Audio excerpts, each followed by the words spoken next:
এই পৃথিবীতে ভালোবাসার মানুষের অভাব এটা ভুল কথা। পৃথিবীতে ভালোবাসার মানুষের চেয়ে ভালো রাখার মানুষের অভাব আছে। ভালো থাকা বলতে শুধুই টাকা পয়সা, সোনার গহনা, চকচকে কোনো জীবনযাপন নয়।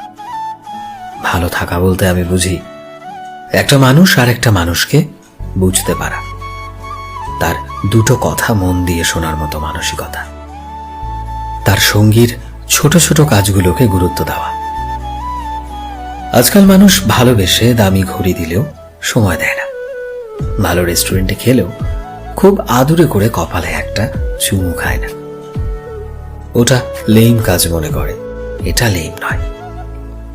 ও ছোট ছোট ব্যাপারগুলোই সম্পর্ককে না অনেকটা সুন্দর করে।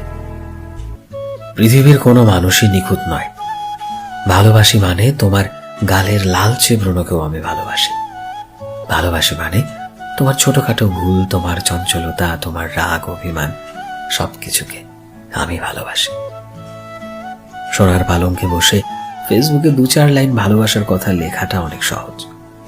খরচের পয়সা বাঁচিয়ে একটা গোলাপ কিনে বাড়ি ফেরা সহজ নয়। ওটা করতে নিখুঁত ভালোবাসার প্রয়োজন।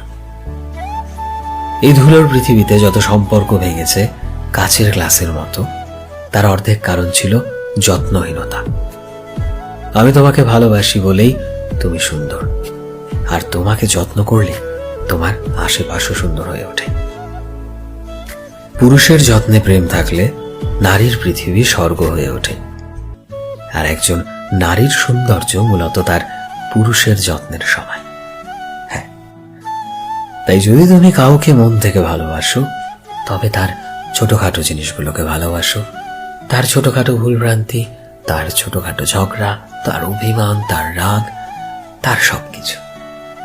তবেই তুমি বুক চিতিয়ে বলতে পারবে যে হ্যাঁ, আমি তোমায় ভালোবাসি, শুধুমাত্র তোমায় ভালোবাসি, এবং তোমায় আমি ভালো রাখবো, তোমার যত্ন রাখবো, তোমার খেয়াল রাখবো। হয়তো নিজের থেকেও বেশি, হয়তো কেন কতটা বেশি, হয়তো সেটা আমি নিজেও জানি না। শুধু এটুকু জানি যে তোমাকে ভালো রাখতে হবে, ব্যাস।